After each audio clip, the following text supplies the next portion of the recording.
大家好，目前鸽子的话换羽毛已经有一些换到第5根、第4根了啊，大条了。这个时候呢，刚刚在长羽毛的话，就要增加营养。换羽毛的时候呢，就给它喂清楚啊，这样子换出来羽毛会更好。目前的话，后面我买一些鸽粮啊，就是增加营养，后续再过一阵子吧，再给它喂。目前的话还是稻谷啊，清楚。很多鸽友他让我拍一下这个地碗下面这个挡泵把啊，已经装好了。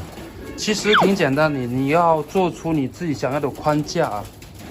然后上面的话，我这个用树枝碗，用铁皮也行。下面的话就增加那个轮子啊，看到没有？轮子，然后可以推进去，打扫的时候可以拿出来。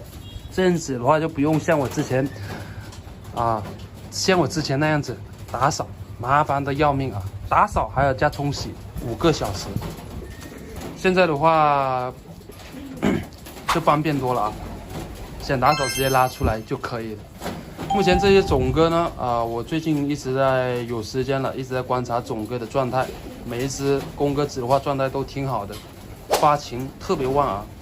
像这个银色的还有这一批都一样的，紫罗兰、无胸都一样的，非常的旺，没什么问题。再者一个呢，就是虽然说鸽棚小了啊，但是加菲的这边还可以啊，加菲这边的还可以。通风啊，加了2个百叶窗，现在通风情况我人站在这边很凉快啊。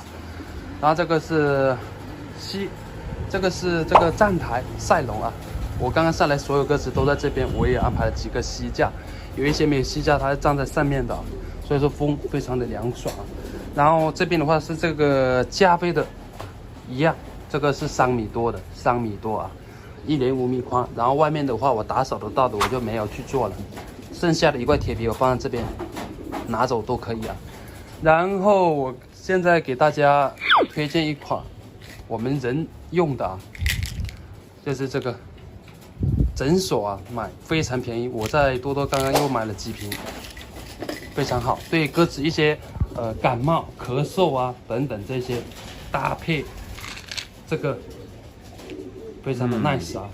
一般的话，今天有咳嗽声或者说呼吸道这些问题啊，你今天用，明天差不多就快好了，一般用2天就可以搞定了。好，今天这视频就到这里啊，我们下次。